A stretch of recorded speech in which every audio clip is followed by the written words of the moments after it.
Hey there guys, what's up? It's Autobot Mike 18 here, back with another TV episode review, guys, as opposed to last week, my last episode review for True Detective. Got it up a little late because I didn't get to watch the episode when it aired. Different circumstances, I'm now back home, and of course I'm back. There's only 3 episodes left of True Detective for this season, so of course I'm going to finish it out. This is the 5th episode of the 2nd season. And I watched it, about an hour ago, and here I am bringing you guys my review.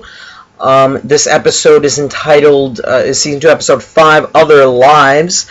And after I watched last week's episode, I was very skeptical. Not skeptical, but I was just like, last week's episode, with that amazing finale, as amazing as it was, I mean, I wanted to see the show go up. That's all I wanted at this point. That's all I was really looking for. And I still haven't given out a 9 or higher to any episode of the season so far. And that honestly really upsets me that the season just isn't as good or as strong. It's still decent to watch. It's not as strong as the first season was. So I think that's where I stood after I watched the last week's episode, and as great as the finale was, last week's episode still didn't hold up as a whole. This week's episode, on the other hand, I think this season has finally found its footing with tonight's episode, because I really enjoyed this one, and I feel that we are in for a treat with the next 3 episodes of this season. I'm really excited to see where things are going to go down. I was very pleasantly impressed with the way tonight's episode went. I'm just flat out saying that, because a lot of people have really been bashing this season, and I see why. Okay, I myself am not the biggest fan of this season. I personally feel it could have been a lot better. But I think things are finally turning around. The question is it too little too late? Probably, but it's got me intrigued to see where this is going to end. And of course, as you guys didn't know, I'll get into more about what I love about tonight's episode right now. But quickly, spoiler heavy review. Going to go totally in depth on tonight's episode, just in case you guys didn't know that. So let's get into it. Tonight's episode, I think, was also one of the more, not convoluted. I would say every episode is just overly bloated, and I still think an hour-long show with no commercial breaks is just too much to watch for, and take in for a show like True Detective. But whatever, I'm not here to talk about that.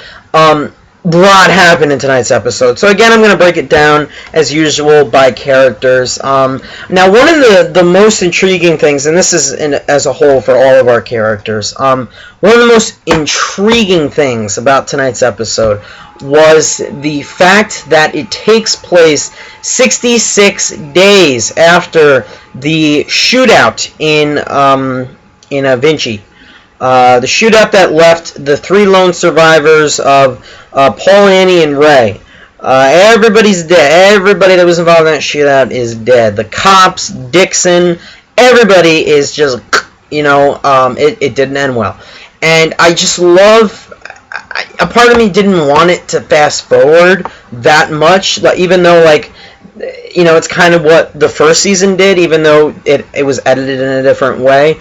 But I do like how they basically were able to sum up what happened to all these characters in that time period, in that 2 months that had gone by, without having to A, spend too much time on it, and B, making it a very engaging and intriguing summation of what happened to these characters. I mean, they basically just had 4 scenes of each of these characters in the beginning, just to show us where they are currently, and then we get back into each of these characters' lives, what's going on personally, and then come the midway point of this episode, we're back full-on True Detective mode, and they're like, wait a second, whoa, hold the phone.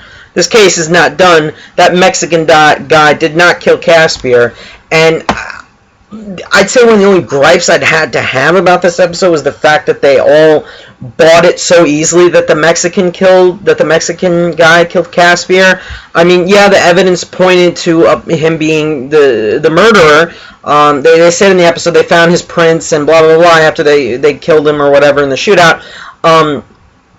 But I mean, I don't know. I mean, I just knew it wasn't him. Obviously, the characters in the show, it takes longer for them to find out. Anyway, I'll break it down by characters again. I think we'll start off with Frank this time. I've got to praise this episode for doing one thing. I finally, 5 episodes in now, finally felt that Frank's character went somewhere in tonight's episode. Don't get me wrong, he's progressed in the last couple episodes. I think last episode he was just given a couple of bad threats, and that's what ruined him. Even though I felt he was going on a good path, I liked where he was going.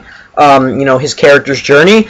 Tonight's episode, I like how this time has passed on, and you think after they caught the guy, Frank would just be like, all right, I give up, I don't have my money, I'm not getting that money back. But no, Frank's like, no, he's not having this. So I love how him and Ray are working together. He's now having Ray send Ray out to get like money that's owed to him and whatnot of that apartment complex, and he's head of the clubs and everything, and I don't know, I just enjoyed seeing that for some reason. And the scene he has with Ray in this episode tonight, after Ray gives him the money, or Ray meets with him at the one of the casinos that Frank's involved with.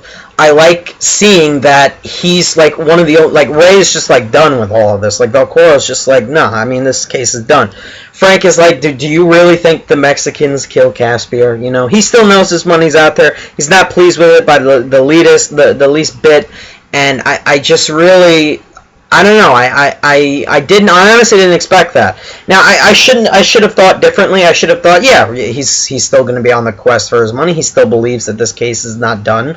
But I really deeply thought, because of where they brought his character, that he was just going to be like, all right, they killed the guy, gonna move on. But no, I like how he did, and he's right. This case is not done, as we see towards the end of the episode. Case is far from done. And I think one of the best Frank moments in this whole episode is that whole scene with his wife when where she basically admits to him not only that she can't have kids, that she's just infertile, it's just not going to work. But what I like most about it is what the show showed about that strained relationship that is almost at this point.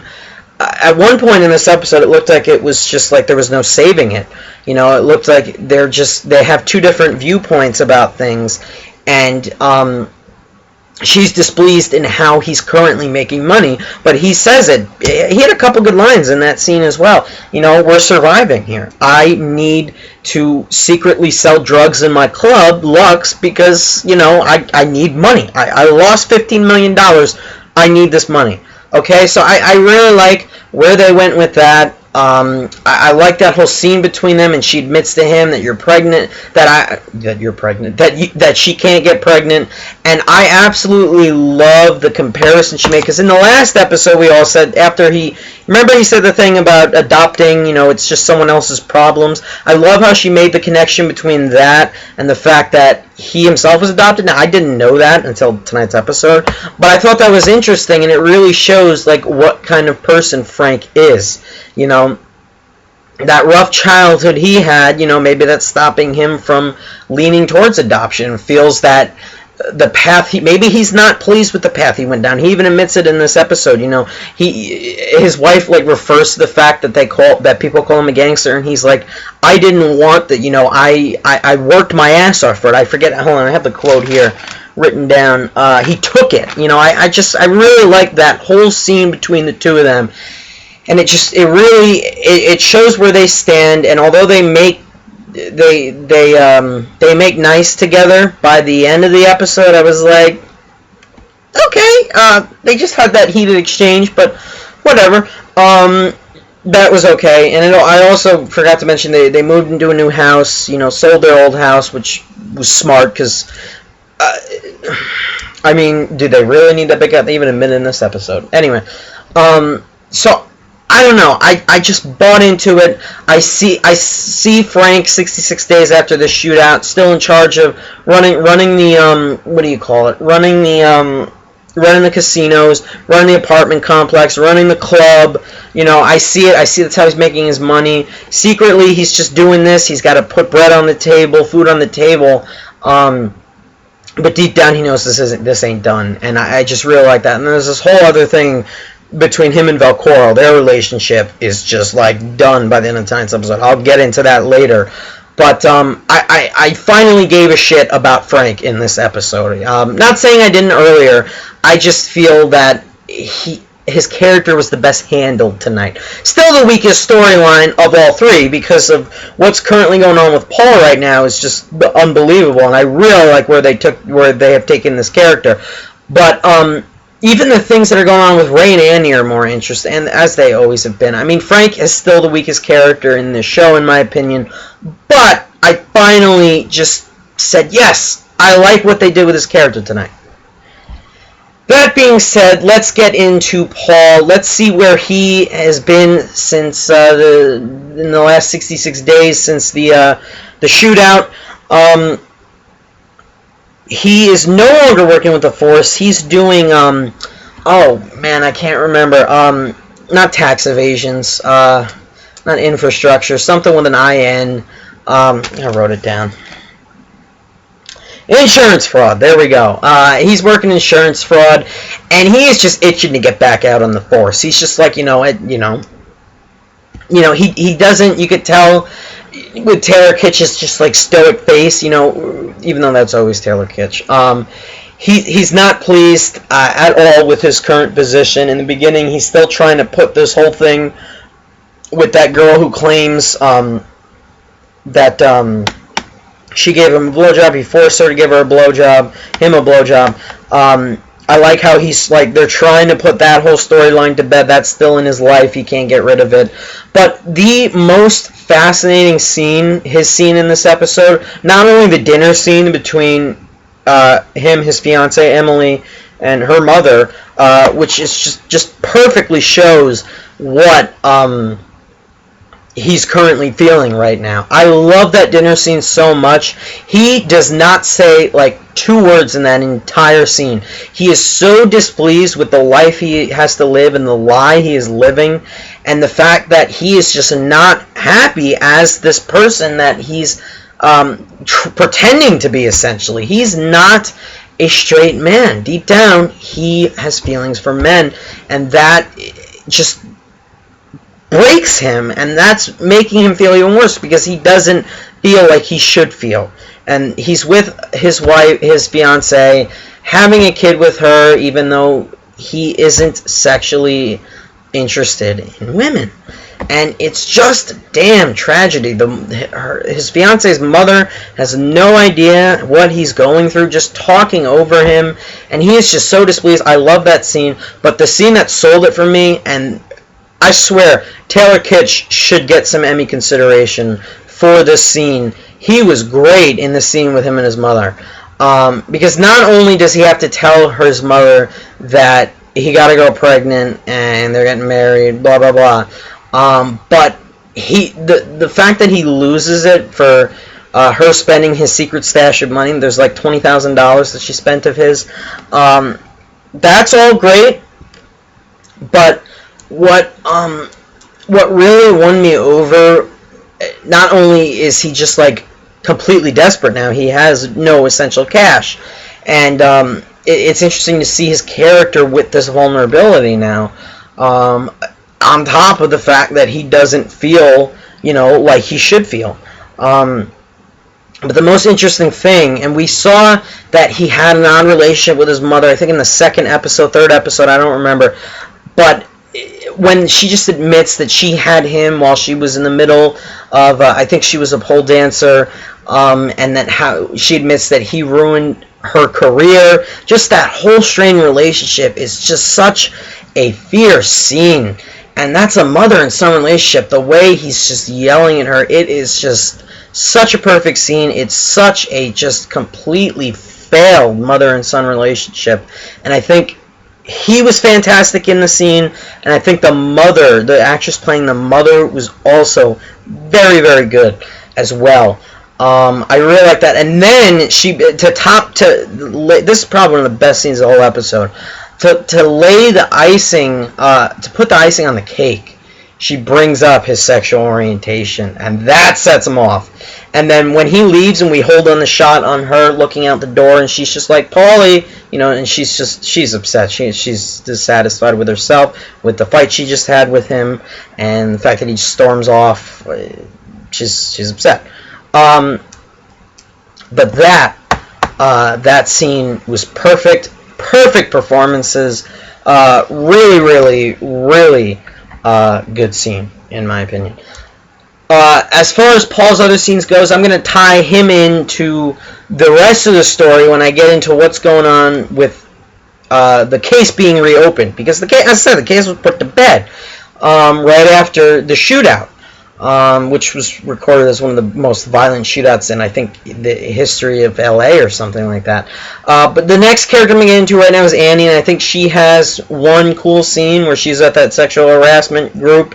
And it's interesting to see that she's now working an evidence locker, and that's all well and good. She has a really interesting scene with her sister that I really like. This is the first time I actually gave a shit about that relationship as well. I mean, it was interesting the first episode when she raided the house where they were doing the webcam shows, and her sister was one of the performers. But this is the first exchange she has with her sister, where I was like, all right, now her sister's going to help her out because she's got to go back and infiltrate the world of call girls, and her sister can get her a connection and invite to a party. And her sister talks about getting into CalArts, and they have a really good moment together. And I really liked and bought that as well. But I think Annie's best scene in tonight's episode was by far that support group scene. I love that scene so much because everybody's just like, why the F are you here? And she's just like, I like big dicks. And I lost it. I thought it was funny as hell. I thought it was great. I mean, she doesn't want to be there. And she, like Paul, is 100% dissatisfied with her current situation. That she's off the force right now. She's been on leave of her spot in the department because of that sexual harassment, sexual misconduct charges that got filed against her. And I like how she's just trying to sniffle around. Do you guys remember that case of that missing girl from the first episode? Yeah, she's finally brought up in tonight's episode. In my opinion, that was very poorly handled. However, it's going to tie into this whole Caspere thing. And I really like where it goes from there. But she decides to look back into this case, and that's when she has the meeting with Velcoro at the bar. And she's just like, come on, we got to get back in. This case is not done. This girl's been missing. I see a connection between her and Caspere and Mayor Chisani and the Pittler psychiatrist guy. Let's finish what we started and never finish. Thought we finished. And so I even think her storyline was solid, not as solid as Paul's. But by far, I think, apart from Paul's storyline that went on tonight, before I get into these characters all meeting up with each other again and getting back into this case, we all know that's what's going to happen. That's what happened with McConaughey and Woody Harrelson in the first season, in episode 7. They get back together to finish this case. However many years after, they thought they solved it. But Velcoro's storyline tonight, just my mouth was at the floor. At the damn floor, guys. I was in shock. And I think you all know the moment I'm talking, because I'll get into it in a second because it's so good. But Velcoro also resigned from the force, from the Vinci PD after the shootout, and is working security, or working more closely with Frank. Going around collecting his payments, yada yada. I think working specifically security at the casino. Or just working as a bodyguard not a bodyguard, just one of Frank's men. But it's just like official because he's got a badge. I really didn't get that. But Frank in this episode, Ray Velcoro is desperate in this episode because he needs more money. Because at this point, his wife and his wife's new husband, his ex-wife, they are demanding toxicology and paternity test done on their son, as he is fighting for not full custody, or some sort of custody of his son. And the fact that they are putting this on him just makes him go nuts, because he doesn't want to get a paternity test, because if it comes out as not, if he's not the father, then his whole world's going to go upside down, because that is his son. He's raised for years now. But so he goes to Frank at the casino, and he asks, can you put me on the security on the what do you call it, on the club, the Lux. And then Frank's like, I'll see what I can do with that, but I want you to tail one of my men. It's this really tall guy, I think, with blonde hair. We've seen him on the side in a couple episodes of this season. And that's what Frank's current job is. He has to tail him and just, look into him, because Frank wants to make sure everything's all right with this guy. And that scene, that was interesting, because that's when Frank brings up, do you really think that this case is done? And Velcoro just wants to step away from all this, worried about his son right now, and I really like where they went with that.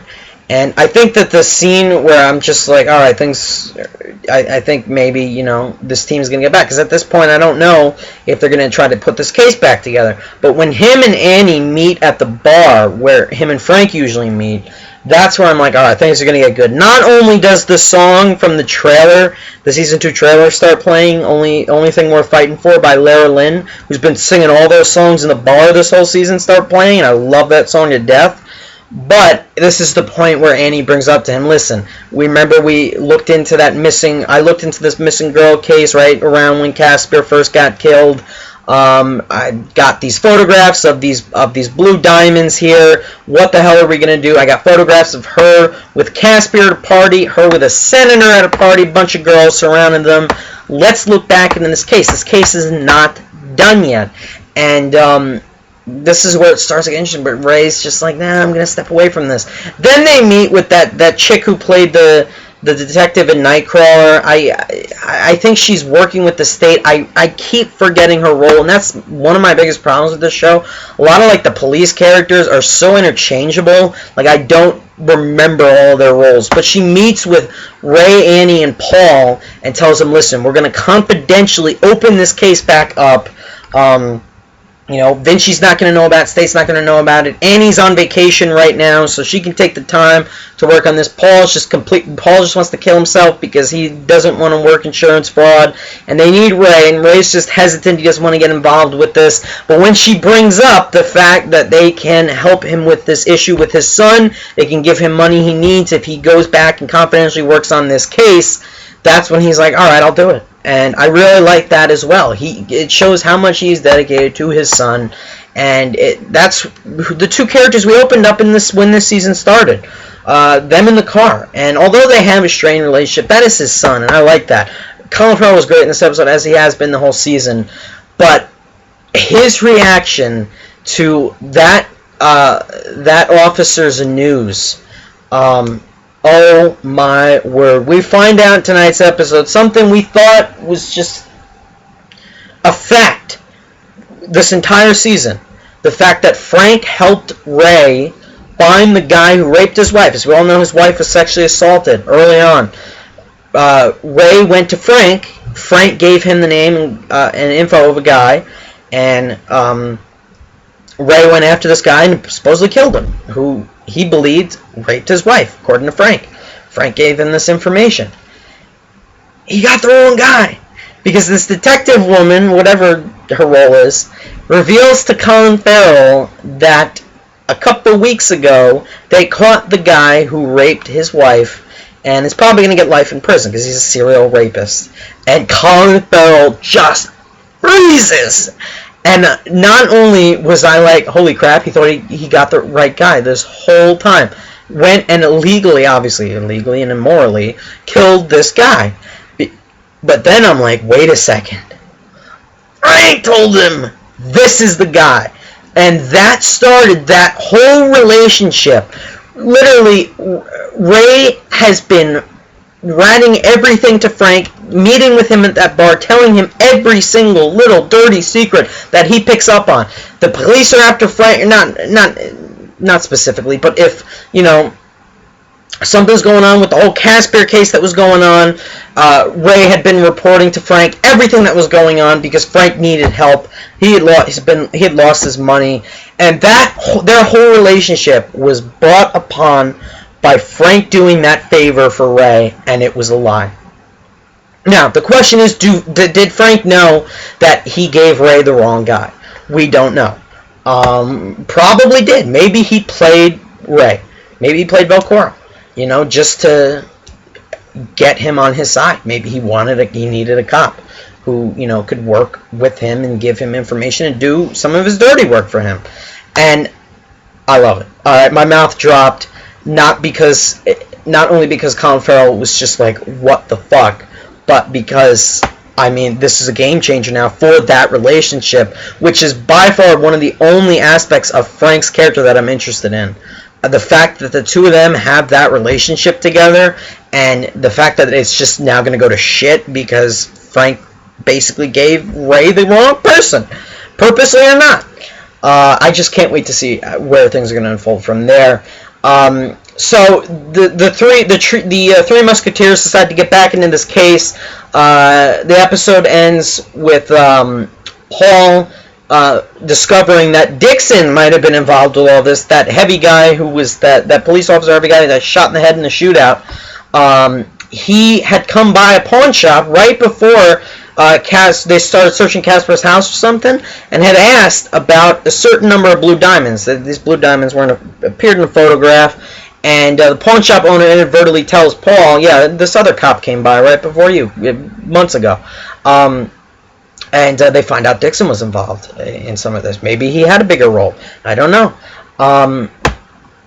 So that's pretty interesting. Maybe Dixon had something to do with this. And then him and Annie go investigate this GPS coordinate.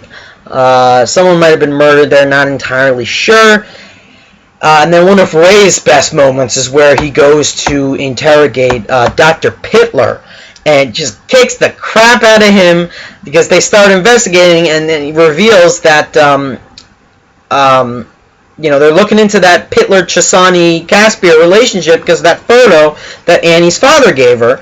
And Velcoro, not only is he pissed about this whole Frank thing, but gets Pittler to reveal that Caspere and Chesani had this whole human trafficking operation going on the side, in which they would get call girls, go to these parties, and they basically would use these girls to blackmail not only them, I think, but also like certain political figures, like a senator, for example. And they had this whole little sting operation going on at the side.